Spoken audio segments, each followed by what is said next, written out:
Mesdames et messieurs, bonjour, j'espère que vous allez bien, bienvenue à la chaîne IST Sport.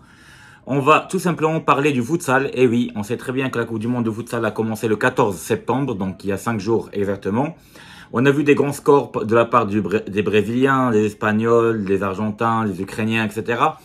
Mais on a suivi aussi les matchs du Maroc, que ce soit le premier match contre le Tadjikistan, et on avait gagné 4-2, et aujourd'hui le match du Maroc contre le Panama qui s'est terminé par 6-3, une victoire du Maroc. Et donc félicitations aux Marocains et à l'équipe nationale du fait d'être qualifié tout simplement au huitième de finale après 2 victoires d'affilée.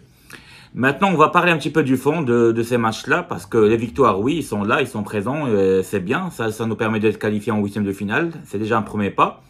Mais le fond du jeu, etc., on va en parler un petit peu et débriefer ces matchs-là.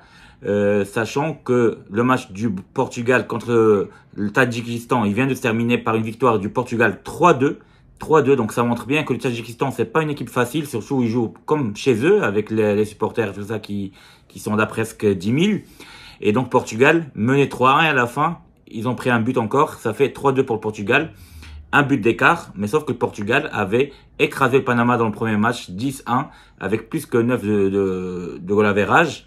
Et en tout, maintenant, ils ont 10 de goal average. Alors que nous, on a seulement 5 au goal average, plus 5 au goal average, parce que on a battu le Tadjikistan 4-2. Et aujourd'hui, on bat le Panama 6-3. Donc, à plus 3, plus 2, ça fait 5 en tout. 6-3, donc ça reste quand même contre une équipe très très faible, il faut dire la vérité. Panama, c'est une équipe faible. Le Portugal les avait atomisés, 10-1.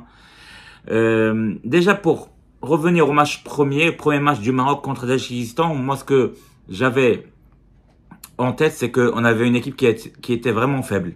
Les cadres, que ce soit Ayen, Msrer, Youssef Msrer et Enes Layen, déjà, ils sont pas bons. Même aujourd'hui, ils étaient pas bons.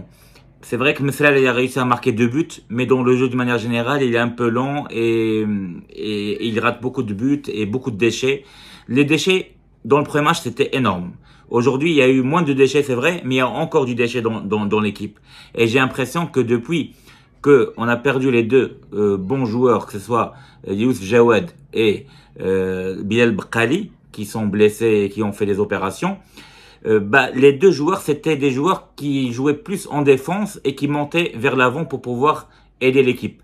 Maintenant, les joueurs qu'on met, qui sont titulaires, que ce soit Enes Layen, Youssef Msrer avec Boumzou et Driss Raïs Fani, les 4, c'est en fait des attaquants normalement. Et donc, j'ai l'impression que cette formule ne marche pas très très bien, surtout sur le côté défensif, et on prend beaucoup de buts. Dans le premier match contre le Tadjikistan, on a pris 2 buts, et à un moment donné, on menait juste 3-2, ou 4-1, non, 4-1, et après ils sont montés à 4-2. Mais là, aujourd'hui, par exemple, à un moment donné, il y avait 4-3.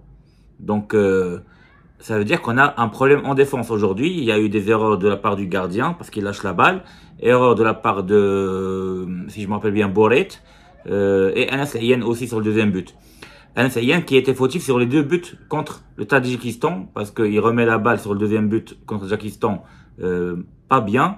Et sur le premier but contre le Tadjikistan, c'est lui qui défend mal et tout simplement. Donc Enes Layen, pour l'instant, il me déçoit beaucoup, vraiment. Et pour moi, Driss Raïs Fani, aujourd'hui, c'est lui l'homme du match. Et d'ailleurs, il a été désigné comme l'homme du match. Il a fait un très très bon match. Il a marqué 2 buts. Il était présent. Sharawi, il est pas mal.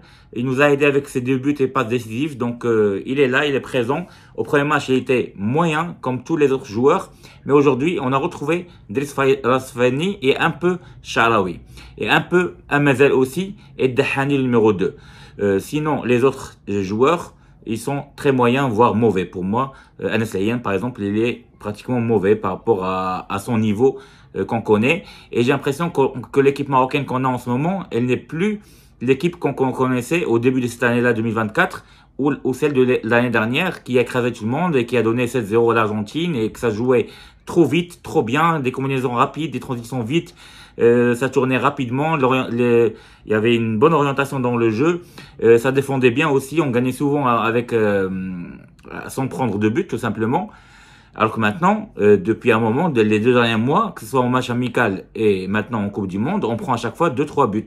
Même contre Afghanistan, on avait gagné juste 4-3, 4-2, un truc comme ça. Donc on prenait des buts à chaque fois. En tout cas, elle m'inquiète cette équipe-là en ce moment, elle m'inquiète vraiment beaucoup.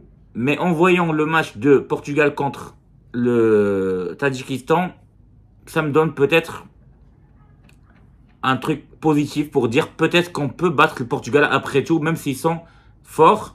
Mais si on arrive à les battre, comme ça, on peut arracher la position numéro 1. Parce que si on n'arrache pas la position numéro 1, on peut tomber contre la France, par exemple, ou sur une autre équipe qui est bonne dans le groupe D,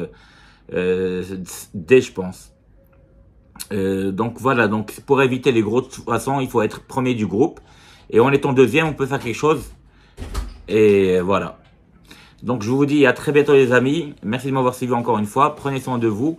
Et peut-être qu'on fera un live après le 3e match contre le Portugal le dimanche, Inch'Allah. Bonne soirée, au revoir.